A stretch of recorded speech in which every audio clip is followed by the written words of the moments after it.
see. This is extremely interesting. Since it's the second time actually I've been trying to do this thing from YouTube. Hello, I think we are on air. Yeah. This is once again. Let's see. I got the whole screen is still Bjorn here. That's not supposed to be the case. It's me. In the beginning. All I can see is the PISA Global Education Rankings. Yeah, I'm looking at global education. Good for you guys. Good for you guys. You can see at least something. Let's try to get PISA out of the way. What happens if I stop presenting? Me again. Yeah. What there we are. Now you're not live. Do you guys see me? And Kim. It goes backwards and forwards all the time. Kim, and then you. Funny. It depends on who's talking. I've manually given focus to myself. So it's kind of weird. It goes back and forth all the time. Kim, if you get the chance, so you are presenting to everyone. What the heck? I shouldn't be presenting. I shouldn't be presenting to anyone. I stop this thing. Let's see what happens. Yeah, but it's the wrong one. It's the wrong one. When you say hello and welcome everybody. Man, I hate this. Okay, stop. I have two computers here. It's just too much for me. And I guess I disappeared myself as well. Or did I? No? Am I still here? You're there. You're there. So this is a really professional and slick introduction to today's transmission. Wait, talking about professional. Give me 5 seconds. 5 seconds. Okay. Let's see. Where's he going? The hat. Oh, the hat. The hat. I have no hat here. What about this? Christmas yeah. Hat. I have. Now we are talking professional. Christmas. I have Christmas lights. Wow, Kim, I got to give you focus here. Beautiful Christmas lights. Yep, I love that. Nothing. Can all of you guys see my Christmas attire here? Yep. It's difficult to avoid. I think I remember it from last year. Every year. This is a new one, brand new one. Okay. At least I have tried to like freshen it up a little bit. But yeah, this is Peace Modern Air anyway, and episode number I actually have no idea. Yes, I do. I think it's 25. Might be 25. Oh, Jubilee. And is that correct, Kim? Marilena coming up. Whoa, Italy is coming up here. Right in the middle of the introduction. What the heck? Anyway, last time we did this thing was a long time ago. That's for sure.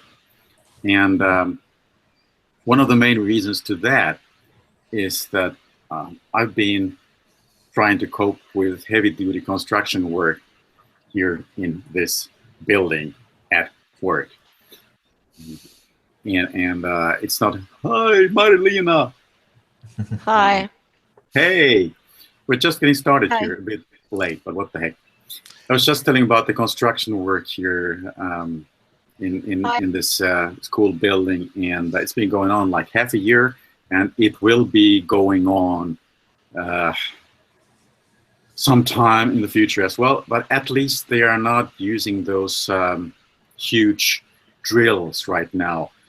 Pretty often it's been, I've got the impression that someone is trying to drill a hole in this tiny room I'm sitting in, and it makes a bit of a racket.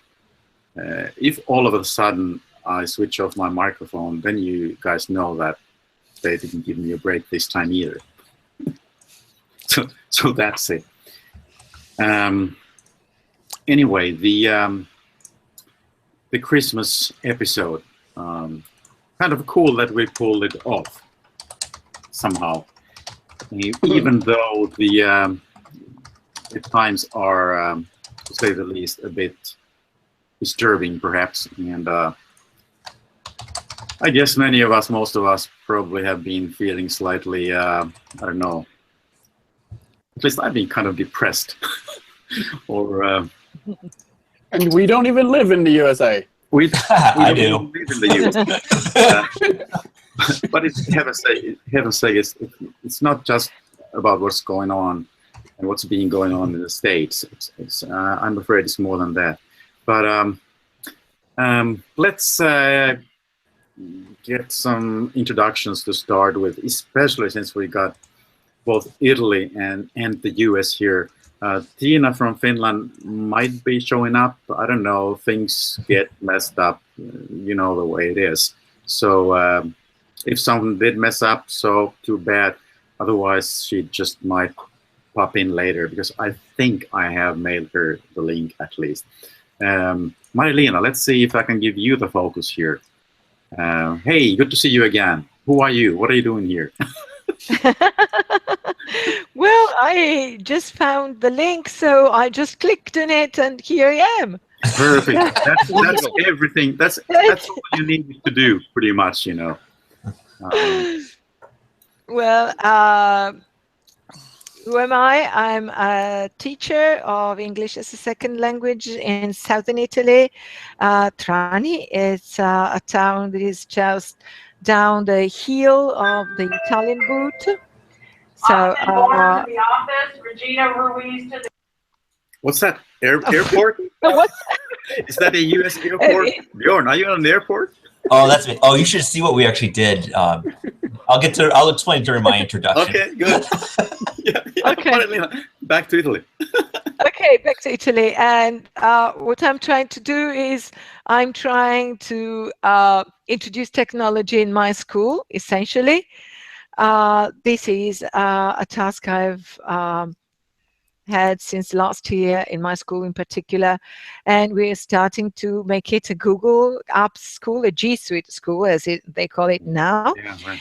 And we're also trying to introduce coding, computational thinking, and all these type of stuff, and robotics in my school, and including it in our curriculum. That's a very hard work, but I think it is worthwhile, particularly computational thinking. And we're also working on, we've just submitted to the Italian ministry the proposal for a curriculum on big data, on how to manage big data with students, what they can, how it can be useful to them, why, and which skills having to handle big data we can develop in students. This is cool. what I'm working now on. Very cool. It's a lot of things. Let's get back to those plans of yours in a while, I think. Okay. Bjorn is, I think, working with several things right now. But let's see if we can get a quick introduction from the States. Bjorn, are you with us? I am. I had a student just walked in, so. All right, cool. In the middle of the well, I don't have any privacy anymore. I like that. Oh, so yeah, I'm Bjorn. I'm actually an IT coordinator for a school over in Vermont, and yeah, on this side of the pond. No, I'm not going to go into politics. It's not fun here. We are. I think we are. I mean, I never got into politics. I hate politics, but perhaps this is the first time I'll slightly, just a little bit, dip my toes or something like that. It's bad. Yeah, it's bad. But apart from all the bad stuff, what else? What have you been doing lately? Some cool stuff. What have I been doing lately? Well, I'm continuing to do my add-ons. I just actually published my first one that I'm actually paid. I made a paid add-on. Very cool. And that is, of course, like add-ons to Google Docs or yeah, Google add-ons Sheets. to Google Spreadsheet. It's called BuzzIn. It's actually a clicker for schools. So clicker when you're presenting? Yeah. No. You know, every student has a Chromebook or device, and they want to. It's called BuzzIn. So if they want to answer a question, it would extend from like a Jeopardy. You want to see who clicks first. Okay. And then I added some extra features so that you can get assessment feedback if you wanted to also. Cool. So that's just published. Working on a digital signage. And actually, as we were talking here, I'm working on a quote for our school for getting 60 of the Google Cardboards camera. So you are going 3D. Oh, we are. It's so much fun. I did one of our office. I don't have any idea how I could actually share it here. And what's freaky is you put it on, and it completely messes you up as to where you're looking. So you're like looking around, it looks exactly like you would normally. Then you take it off, and when I was staring at the window, I'm actually staring at the wall. My poor counterpart behind me, I think he was looking around and he thought he was taking the headset off and like looking away from the window, and it came right out. I haven't tried any of those VR headsets at all, but I'm kind of excited. I must try it sometime. For sure. Oh, you do. There's a Crossy Roads app that in VR that's just perfect. Neat. Very good. All right, Kim, what about you? What's the status? By the way, I must just ask, Bjorn, in Vermont, do you have like tons of snow or something like that? Well, we have about 6 inches, and we had a nice ice storm last night. So that was very good. We have winter here too, but it's getting wet and dirty, I'm afraid, soon again. I hope we can skip that. Well, we had rain yesterday. We had snow. Yeah. Then we had the rain, and then it just went freezing. So it was cold, really cold. Yeah. Snow, rain, and it's back to really cold. So it's our parking lot you can skate on. Kind of rough. I stopped. I hit the brakes, and I went right past our entrance to the school. Whoa! I guess that I was only driving 5 miles an hour too, so that was. Yeah. What about southern Sweden, Kim? Yeah, this year I'll be doing quite a lot of consulting for about G Suite, which is now the new name of Google Apps. Yeah, right. And just for the fun of it, I yesterday did the Google Certified Educator Level 1 exam. I haven't done them yet. Mm-hmm. So you keep working as a like what, consulting and? I've actually got 2 jobs and a part-time business running. So I have 2 days at IT technician at upper secondary school, and 3 days I'm a Google administrator at a municipal, all down in south of Sweden, in Malmö and in Lomma. All right. Yeah. So those are my jobs, and then I do consulting since the last 15 years for my own company. Right. And I guess in southern Sweden it's just raining and dirty and no rain. Nice, dry, no snow. Okay. Good enough. And Alistair, you're almost not that far from Kim, I guess. No, still south of Sweden, but over on the east side or on the west side, and it's boring. It's boring. I want real winter. I really miss that. I would love to see some snow. We got a week of snow and minus temperatures, and then it all melted. At the moment, it's been dry, bit of sunshine, about sort of 7-8 degrees. It's like autumn. We have eternal autumn nowadays. Eternal autumn. Something weird going on with the climate, but there are those who think it's just a joke. So what the heck? Yes, indeed. We'll get onto that maybe. Otherwise, I work at Linnaeus University, which is based in 2 towns. It's a split. It's in 2 sites. I'm on the eastern site in the town of Kalmar, and I work sort of with everything to do with e-learning, really, in terms of a lot of trends analysis, and I'm involved in many projects, international projects. We're looking at different aspects of using technology in education. I'm not a technologist. I'm more teaching background. I'm not a techie at all. I just use the stuff. I have no particular preference on companies either, so I'm not a Googleite like some of you. I use it amongst other things and I use a little bit of everything, really. That's my sort of side. Still a lot more to say, lot. but traveling all over the place. The last 4 weeks I've been in every Nordic capital city. Woohoo! Working, so got the set with Helsinki last week, and I was in Reykjavik on Iceland 2 weeks ago, and That's way cool. so Stockholm and Oslo and Copenhagen, they're easy because they're so close.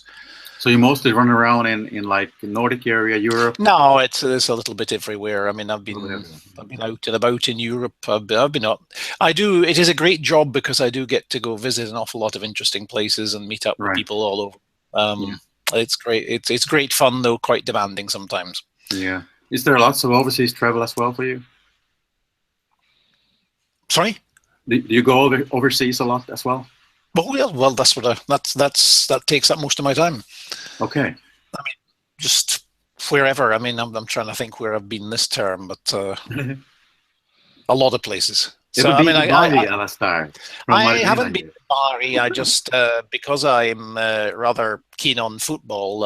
If there's a football club, I know the town, so that I try to place everybody in terms of how close they are to the nearest football club I know about. So I thought it must be close to Bari. It's down that way. I think that Trani is more beautiful than Bari, even though. Perhaps it's just like the smaller scale. I like It's beautiful. Very cool. Let's see if I get this turn-taking thing functioning the way it should. If I don't need to run it by hand here. Yeah, I guess the episode title was something like Merry Christmas 2016, and unfortunately there was this question mark at the end. Well, I guess the recent developments in the States are well known to everyone. But it's kind of weird. Somehow I still feel, when I haven't been watching the broadcast too much, or not checking the web either about these topics, but every time I see something about this, it kind of doesn't feel real. It doesn't feel real. Oh, it doesn't feel real here either. It's just wait till they get started. It seems like a weird kind of a practical joke that isn't even fun. Yeah, I mean, first we got Brexit, and that was extremely disturbing for me. I haven't recovered from that. Yeah, but I mean, I think maybe a thing I'd like to hear from the rest of you is what do we do in education? Because, I mean, you who are working in schools, I mean, how do you tackle this? Because, teachers spend a lot of time trying to instruct kids on that, if you work hard and you study hard, you can succeed, and that you have to be nice to each other, and we have to act in a civilized way, and we have to think about minorities, we have to be fair, we have to... And unfortunately, society is teaching you the complete opposite. The school bully is now president of the USA, and other school bullies are now forming the government. The ones who shout and scream the most get what they want. We've been told in Britain by a cabinet minister that we are tired of experts telling us what to do. That was a direct quote. We are tired of experts. Now, and many of these politicians in all of our countries are saying that they don't trust research. They don't trust any of that, because what I think and what I've just made up off the top of my head, that's better. And how do we tell kids, how do we deal with this in school? If a kid says, look, why should I stop being a bully and a loudmouth? Because that's what makes you successful. Yeah, especially exactly. Just to add. And in every country, we can point to politicians who are screaming and shouting and being abusive and basically bullying, and they're winning. Like on both sides of the Atlantic, definitely. Hating is okay. Hating is okay. About hate is okay. Lying is okay. Yep. And you do fine. The more you lie, the better you do, basically. So how do we educate? Good question. How do we go from here? And has education failed, since it is clearly not taught people to be to be nice? Yeah, and yeah, that's what I've been thinking a lot about as well. You know, what went wrong? Reality TV shows. Mm. I said reality TV shows. I mean, our whole government, we're in our situation because people got caught up in a media frenzy, and Trump won because of the same tactics and production techniques that reality TV companies go. And he's doing it with our cabinet too. So I don't know what this government is going to be, put a bunch of crazies in office and see what type of media coverage you get. I mean, that's, so what I'm wondering is if it's less about production and, you know, less about what the schools are teaching and more about what media is showing, and where way students think that they get information, I think is the biggest problem. And I don't even know if it's students, or I wonder if it's also adults, because I think, like in the US, my 9-year-old daughter knew that the information coming from Trump was wrong and couldn't believe that he got in there. Yet there are certain generation, I don't know if it's a generation or a certain group of people who it's coming through, is that this is real and that they wanted this. So I don't know if it's our education that's failing us, or if education's work is now working, but the group of students that we've been teaching this to is not the group of students that make up the majority of the voting. Well, actually, I must say that I was discussing this with my daughter. She's just turning 18. So she was a little bit worried because she got the impression that the outcome of elections, both for the Brexit and for the American elections, was not exactly what the people wanted. So she says, how can it be so? I mean, if this is a democracy, people should be able to choose what they really want, and the elections should be faithful to what most people want. So we've been discussing this, and there are a lot of problems with this. First of all, as you were saying, there is a lot of information, and very often information is very quick. And I mean information and the new media like Twitter, Facebook, and so on. Information is so quick that it doesn't leave any track behind. I mean, what you say today, you can deny tomorrow, because no one is going to remember what you said today. It's so quick and it's superficial. Yeah. It's quick, it's superficial, and politics is not like that. So politics cannot rest just on that kind of information, in my opinion. And then another thing that we discussed is, well, my opinion is that no election can be really democratic. I mean, that it cannot show the will of everybody, of each person in a country. Otherwise, the country would be it would be impossible to rule the country. I mean, the people who win have got to get the majority, and any type of election system.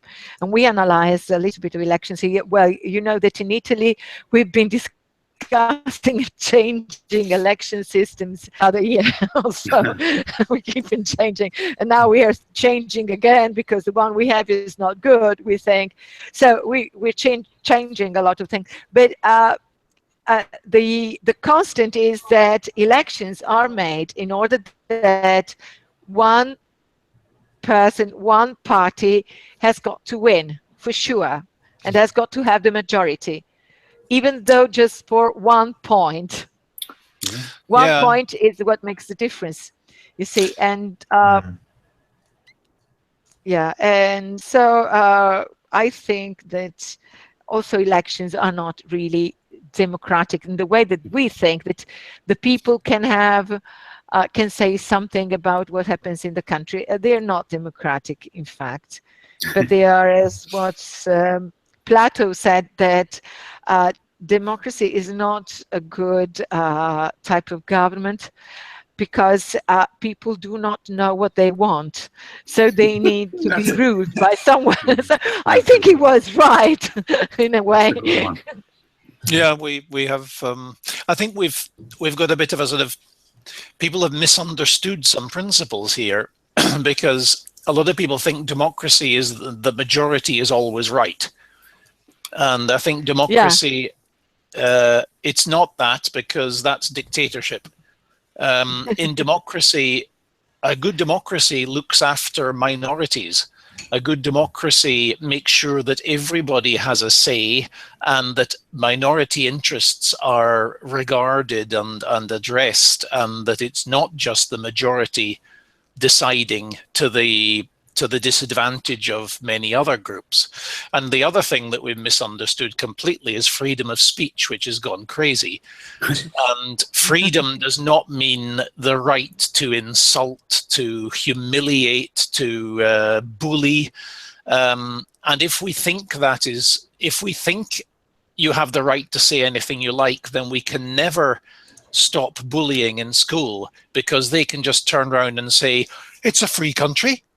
Yeah, I can say what I like. I can insult you. I can make your life hell. I can bully you every single day. I'm using my right as a free citizen. I mean, and there we've really misunderstood.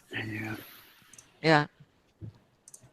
On the topic of fake news, I listed the response by Denzel Washington just recently, where he's had a few sentences, but it began with, if you don't read the newspapers, or if you don't watch the news, you're uninformed. But if you do watch the news or read the newspapers, you're misinformed.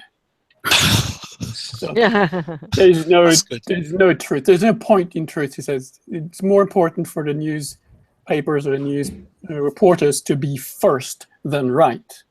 That's a worry. Yeah. And how many people read newspapers these days, I wonder? I think they read the newspapers, but there were studies that showed at least during the election and wherever, that, what was it, 80-90% of the people they asked got their news from Facebook. Yeah. What other people posted. Yeah. Though that news comes from somewhere else, because Facebook's just a channel. So the news has come from a news channel or from a fake news channel and is then amplified through Facebook. Sure.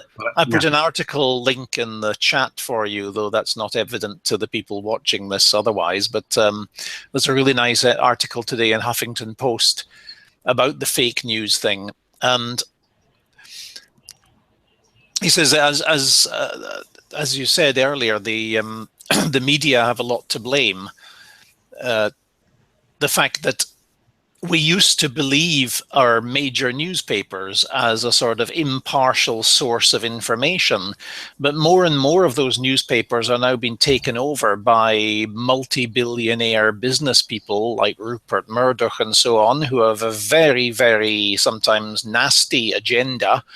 And they have turned previously reputable newspapers into horrible propaganda machines, and TV stations into horrible propaganda machines. And they're very slick. They're very, very slick. And we see how in the UK, for example, the daily newspapers on the streets, the most popular newspapers, cost 10, 20 pence a copy.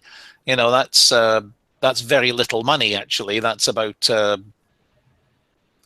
20 euro cents for a newspaper. And these are the ones that are spreading misinformation and are extreme right-wing in character. And the more educated views, they have to sell their papers for about sort of 20 times that price on the street. So guess which papers are popular? Yeah. Yeah. It's And sorry. I've got Go a ahead. story here in Italy.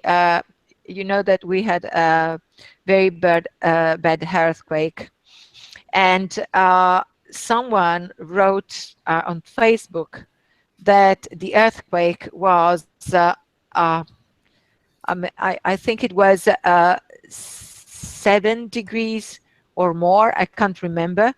And someone wrote that the government said that it was 6.8 because if it had been 7, they would have had to repay all damages to everybody. But that was just a fake news, and that was taken by some politician, and politicians started retweeting it and sharing it on Facebook again. And that made a big case. But in fact, that wasn't true at all, because the earthquake hadn't been 7 degrees, was in fact below 7. Strong one, but below 7. But everybody was believing that the government made this on purpose because they did not want to pay for damage. And so, yeah, because this is the way it goes nowadays. If you publish something, you write it, someone else is going to share it, to republish it, and no one is going to check the source. This is why also, going back to what I said in my introduction, I think it is very important that our students know about big data, know how it works with these huge amount of data that we publish and we provide to big companies every day, and how they can be managed to the good or to the bad. Yeah, that is why we're thinking of talking about fake news. I mean, is that something we have missed in education, that people don't really know how to cope with some kind of basic fact checking anymore? That's true. Is that it? Yeah. Yeah, but I think it's a lot to do with storytelling, because today, if you can tell a good story, and that's what Brexit and Trump had in common. Mm-hmm. They had their story, and it didn't matter what facts came along. It didn't matter what was right or wrong. They just stuck to telling their story all the time. And anything that disproved the story, they just said, that's fake, that's rubbish. And those experts again, you know. Yeah, those experts, don't trust them because it's all a conspiracy. Because we all know that it's a great big establishment conspiracy, and we're the only people who know the truth. And once you get people to believe that story, it's so strong that we actually will. It's this human belief. How civilized are we really? Because I mean, we're it's funny how in the paradox of today is we've got the world's knowledge and information at our fingertips. I'd say just the information. Information, yeah, okay. Knowledge has to be, yeah. The information, everything is available to us 24/7. Yet we have more superstitions, legends, lies, nonsense, strange beliefs than they had in the Middle Ages. Or perhaps it's just known in wider circles today. Yeah. Well, it's funny in the U.S. I don't think even the supporters believed Trump.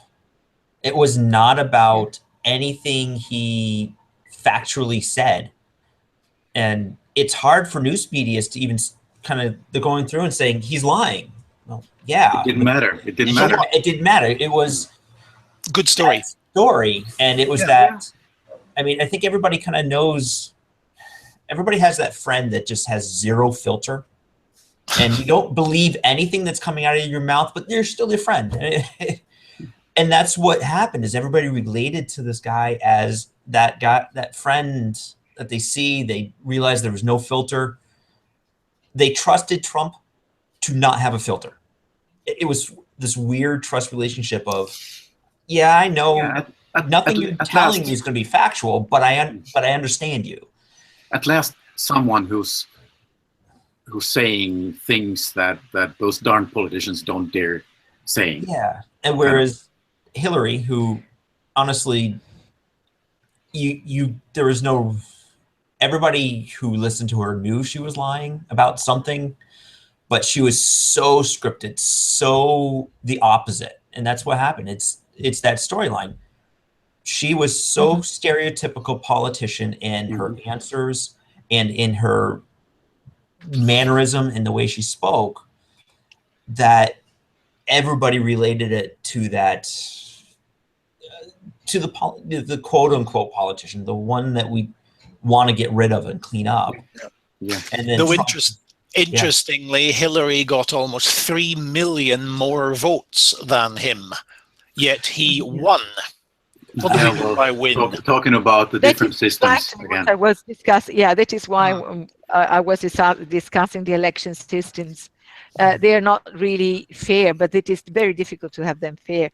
Another thing that I think, just to add to what Alistair said, it is not just storytelling. It is that what they said is what people wanted to hear, and they knew that people wanted to hear that exactly from the tweets and all these things, that all these data that actually give the feeling of people, the so-called status. People are bored of politicians. They do not trust politicians any longer.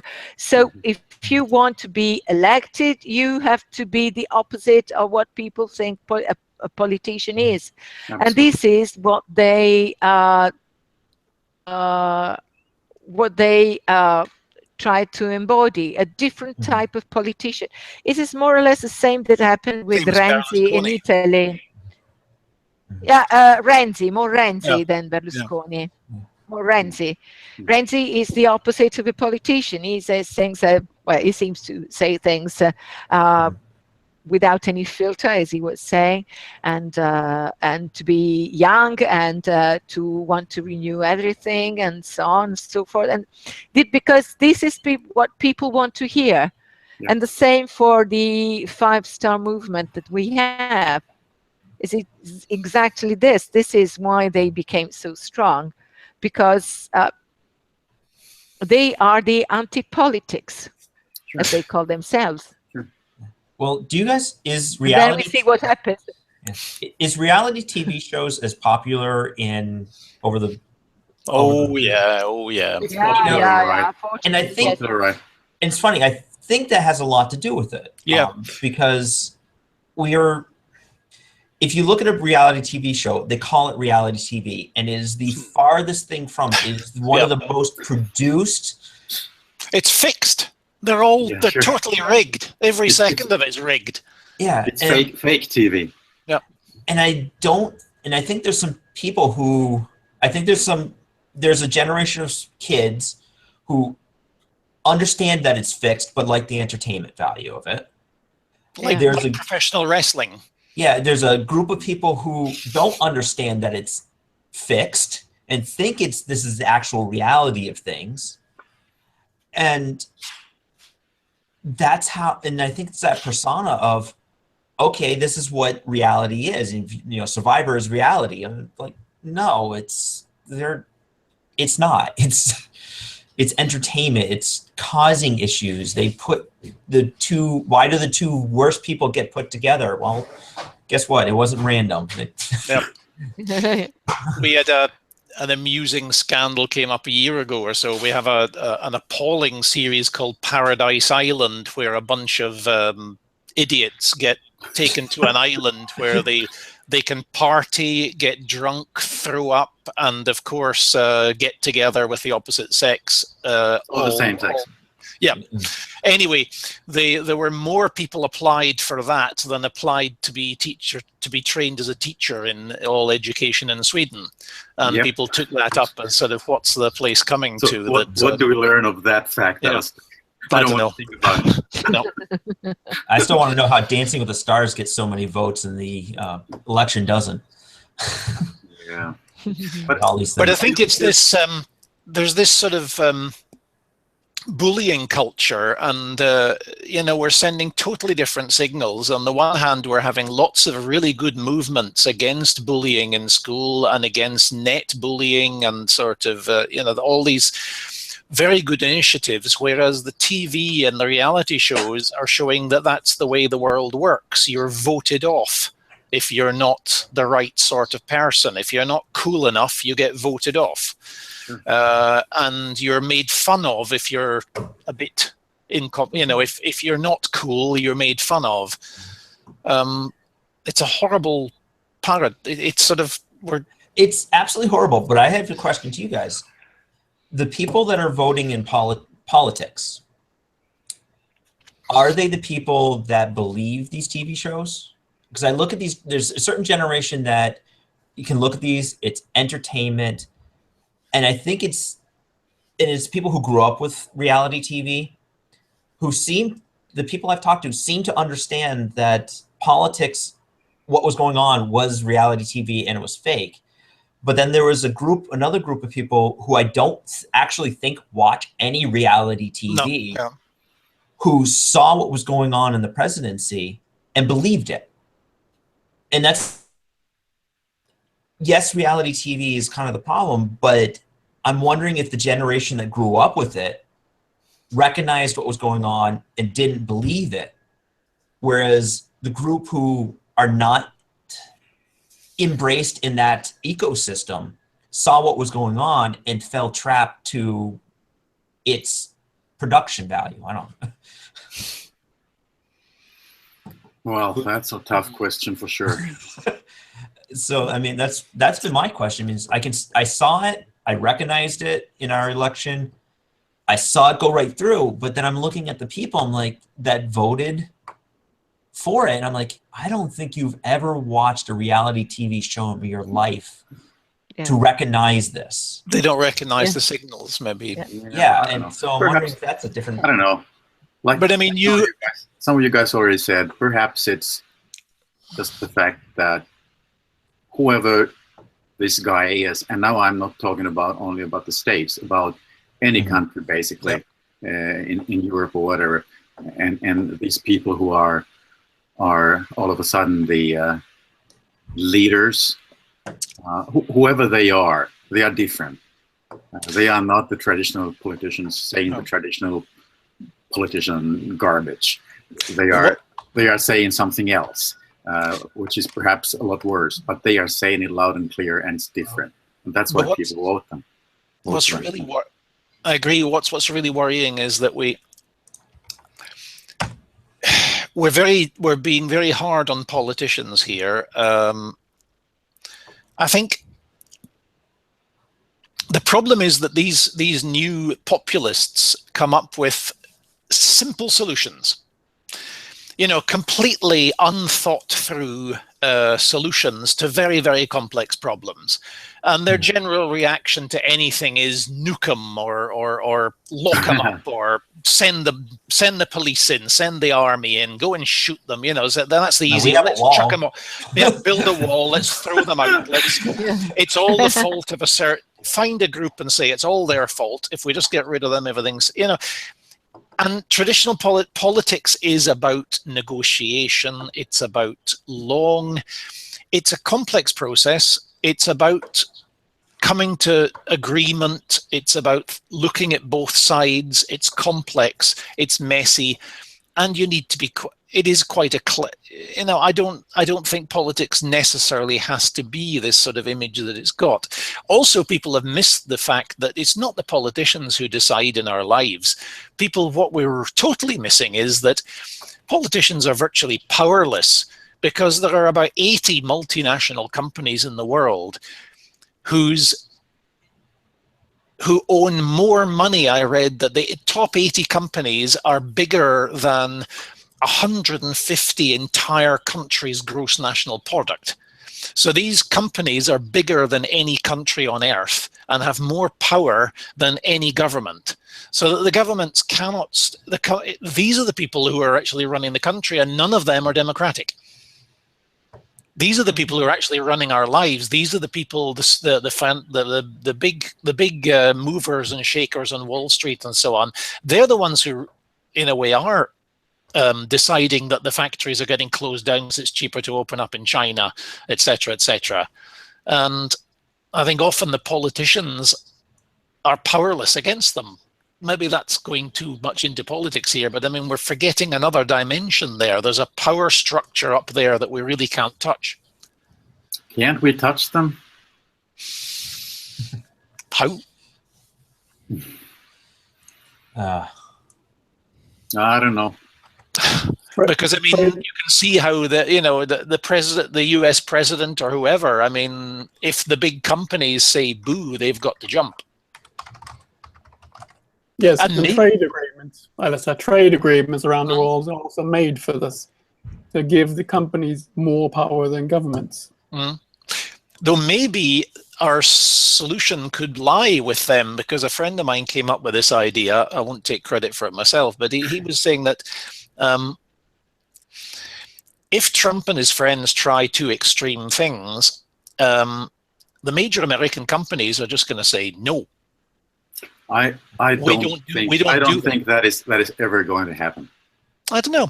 I think some of them will see that if we try to cut trade, if we back out of trade deals and so on, they'll move to Canada or something like that, or they'll just move out, or they'll rebel in some way. Well, that'll be the day. That'll be the day. Let's see what'll happen. It'll be interesting, but I seriously doubt that. And I mean, isn't there legislation in place that really makes sure, or should make sure, that huge global companies can call the shots? Like some kind of.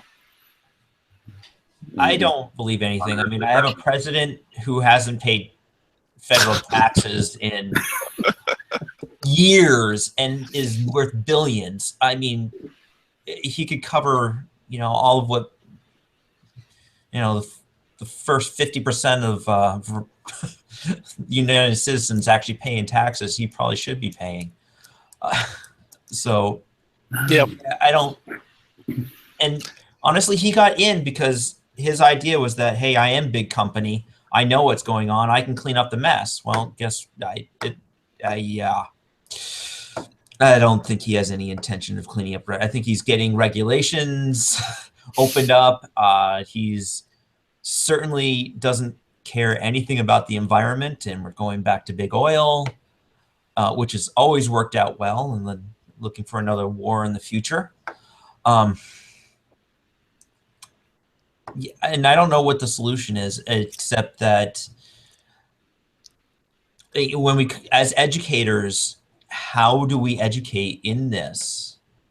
I mean, there's. Yeah, and really, it's definitely not. I think it's worth mentioning again that all of this weird stuff that's going on, it's definitely not U.S. only. No, it's. I mean, like in Sweden, if I'm not mistaken, the third largest party in Sweden is extreme right wing presently. Yeah. And in the Nordic area, in general terms, I think this tendency is pretty strong. France, Hungary. I mean, it's not just the U.S. This whatever weird kind of thing, pro-hate, pro-lie. It's all over the place. Yeah, it's really all over the place. Now, where are all these people who are really right wing? Where are they? Because I mean, I live in Vermont. We're very democratic. We're very much against Trump and his type of things. But very sporadically, I'll find a Trump-like supporter. You guys obviously have more knowledge than some of our politicians and how things really should be working and what's truthful and what's not. The people who voted for these people, they're large groups, but I don't hear them sharing much other than their political blocking and stuff like that. But where's this is there an educational podcast that's very right wing? Well, talking about what people share, what I listen to, I wouldn't even hear them anyway. It doesn't matter how much they share this stuff. I wouldn't be really. I don't have any interest in listening to that. So it's no wonder, to me at least, that I don't hear that. So I really don't know. Yeah, I don't know. I'd like to ask Marlena here, because one interesting, I mean, like Italy has had many years of experience of this, because you had a media mogul, Silvio Berlusconi, who was prime minister, but he also ran the television. He had reality shows. He controlled massive business interests. Pretty much all the media, huh? He was the big boss for many years, and astoundingly, people voted for him. And it took a long time to get him out. How did you deal with that in terms of the truth problem? I mean, there must have been so much manipulation in those days. Yes, there was a lot of manipulation, but there were also opponents. And, in Italy, maybe Italians do not trust politicians as a people. I mean, all the Italians do not trust politicians, because we've got a long story of corruption, and also in our history, we've always looked up at the government as someone who wanted to submit us, and something that has got to be fought against. Is not something that we share in. I don't know, because we had for many centuries, well, this is a way of feeling of Italians. I mean, if you look at what is public is of no one, and very often is of someone who's not you. And this is because of our history. And so we don't trust politicians anyway. So if someone was opposing Berlusconi, that was fine. I mean, yes, a lot. I think, again, as Bjorn was saying, probably it is old people that were voting for Berlusconi because they thought he was because they're not used to reality shows and to television too much, and to fake information. So they were voting for him, and they were believing everything that he said. My mother-in-law, she was saying that he was a poor man, and everybody was against him, and they were. They were really bad to him. He was so nice, such a nice person, and everybody was against him and giving him trouble. This is what my mother-in-law was saying.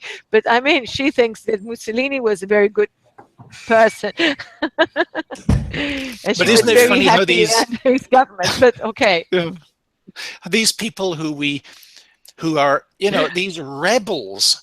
I mean, they're stinking rich. I mean, Berlusconi owned half of Italy and says, I'm on the side of the ordinary working person. Yeah. And there's Trump, who's absolutely rolling in money, saying, I'm on the side of you poor workers. I'm going to help you. And he's the voice of the people. The voice of the people. And his government are the richest government the USA has ever seen. That they are. It is wall-to-wall men and multi-billionaires. What on earth is popular? I mean, I can't understand it. They are telling people, just because you're telling people what they want, what people want to hear from them. Yeah, it's the story. Yeah, it's a good story. They're telling a good story to people, the story they want. And also, since they got a lot of money and they can also analyze data and see what people are publishing, what are their feelings, they say what people want to be told. Again, that is it. Berlusconi was saying to people exactly what they wanted to hear. Mm-hmm. Yeah, like talking about the situation in Sweden. I think it's kind of same in, say, in France as well, that these populist right-wing movements, the people leading there are not necessarily super rich. I mean, not super rich, talking about Swedish rich people. You can compare to those guys on the other side of the pond, but I mean, they are not rolling in money here, but they are popular nevertheless. Yeah, and I think Americans kind of got sold. Certain Americans kind of got sold of, hey, he's not a politician. He's rich. I can get rich too. Yeah. Anyone can get rich if you just keep at it the way he does, kind of. No, any idiot can be president. Yeah. Anyone can become the president of the United States, but he's still the president-elect, right? Yeah, and I think there's a big disconnect between being rich and being right, and I think that was missed a lot. I mean, if you're angry at the establishment and angry at people losing jobs and so on, you should be angry at the sort of forces that Trump represents, because he doesn't want worker representation. He doesn't want none of these people believe in stronger unions or better representation, or they are for unbridled cowboy capitalism. Basically, make a fast buck. It doesn't matter how you do it or who you trample on. It's not about being rational. You are approaching this in a rational manner, and it just doesn't do the trick, I think. Apparently. Turkeys voting for Christmas is the analogy most used. So what are we going to do in education to change things then? You know, I think education is working though, and as long as we don't get too stifled, I just don't think the generation of students are out there yet. I mean, I really think we're taking some right directions. Like I said, my 9-year-old came home. They talked about it in class, and she seemed to have a good I think your 9-year-old is kind of a sharp one, and has a daddy and a mommy who know a bit about these things as well, and perhaps the teachers aren't that bad either. And how many 9-year-olds do you have all that? I don't know. Yeah, but I think there is certainly a generation that hasn't hit the voting force. And I think that's another thing. I mean, you're really thinking there's a big disconnect in all the elections that I've seen recently between what the younger generation thinks is best versus what the older generation thinks is best. Sure, that was the case talking about Brexit as well, I think. Yeah, and I don't know, I mean, there is certainly knowledge in the people who have been voting for many, many years in that generation. And then there's the younger generation who says, this is my future. And I don't know. They have to learn to be critical and not to somehow, not autocritical. About people who are screaming at the loudest volume and saying those things that are just crazy. They shouldn't be listened to. They can't be critical of facts and science in that way. That's not how you are critical. You have to be critical when there is nothing backing it up. Mm-hmm. Like some kind of common sense critical. Yeah, there was an excellent thinking. When someone said, "I've never heard anyone tell me how climate change works." Some related to this Trump administration, but it was a woman, and someone schooled her right off on Twitter, giving her exactly what climate change is. Tweet after tweet after tweet after tweet. And these politicians really shouldn't know this stuff. I mean, the whole point about the leadership is to be able to get the groups working together to build a common solution. And I think that's definitely what we should be teaching our students, is that leadership is not knowing everything. Yeah. It's about bringing all the proper people together for a common goal. And I'll tell you right now, my administration, it's entertainment. Next 4 years is pure entertainment and craziest wins. But I'm hoping that's not what we're. What worries me is that some of the people that get invited into the government now are not completely, well, they're crazy, but they're seriously crazy. There's this white supremacist guy, and there's some others who have a very tough agenda. They're pretty clever in a certain way, and they could do a lot of damage. There's also worry, we talk about source criticism, but what happens if we say you have to look at your sources and judge what are the best sources. But if you're convinced that the world is being misled by an international conspiracy of whatever you want to call it, politically correct, there's loads of conspiracies out there. But if you believe that the establishment is a conspiracy, then you'll use the principles of source criticism to make sure that you only pay attention to what you believe are the most trustworthy sources. And therefore, you will go for the extreme right-wing sources and disregard the establishment sources because they're establishment. So you're not going to pay attention to research because all universities are part of the establishment. You're not going to believe the New York Times or whatever because that's establishment. And you're going to go for these weirdo sites. And that means the source criticism can keep you as blind as ever. Absolutely. I don't know how to get through that. Where did things go wrong then? They must have, for these people, somehow things went wrong way back. It must have gone wrong way back somehow. Well, I think previously, even when I was in high school, I was under the impression I had one source. I had the encyclopedias, and I had articles, and they were very hard to sift through and find information. It was a very long process.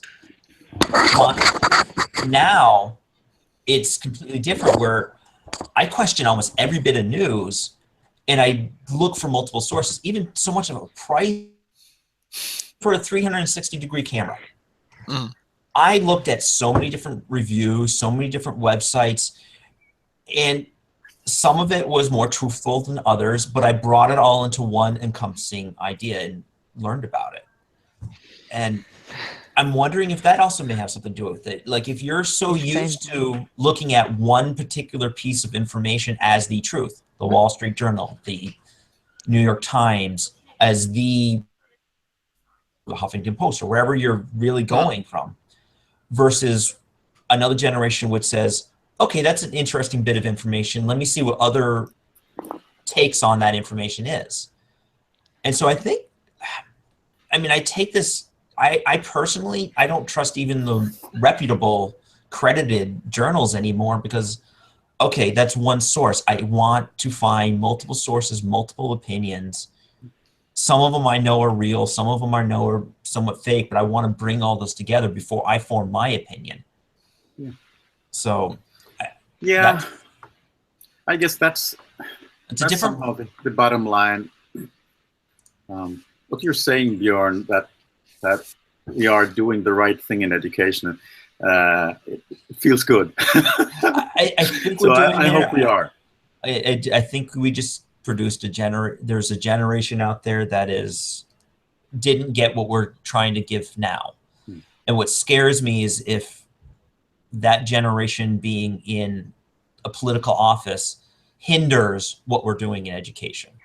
Yeah, but I think, I guess we just must keep at it. Yeah. Somehow, trying to get people to listen to each other and listen to reason more than crazy talk. I don't know. But I think we have to raise the bar. We have to raise our bar. Yeah. We have to be smarter. We have to get. We have to rethink how we do this. We can't just assume that we can turn things around or by just the way we've always worked. I think we've got to be much smarter. I think the mainstream media has to wake up and stop going for clickbait and stop going for what sells, because even the reputable media are being lured into going for a story which may not be completely true, but it'll give us good ratings. Yeah. Now, something else I've been thinking about with our government is, in education, how often are we reevaluated? How often do we have new standards that come our way? And it's, every few years, the whole educational system gets looked at, reevaluated. I know in the US, we've had a pretty good system, but I don't think it's changed in many, many years or reevaluated whether it's still the most effective way. I'm hoping it still is, and you may go through it, but I don't think there's been that independent party going through and says, yeah, a two-party system. Really smart. I don't know. I have to leave, really. Okay. Sorry. Yeah. It's been nice meeting you, Marilena. Have a great Christmas. Yep. And I guess, bye, Marilena. Bye-bye. Have a Merry Christmas and a very good New Year. Hope to meet you soon next year. Okay? Absolutely. Bye-bye. Take care. Bye-bye. Bye. Bye. So hopefully we can have a Merry Christmas anyway. And even though it's been ever so slightly depressing, perhaps. May I have your attention, please? All freshmen, go to your inquiry. Oh, sorry. Hold on. Okay, no problem. No, it's here.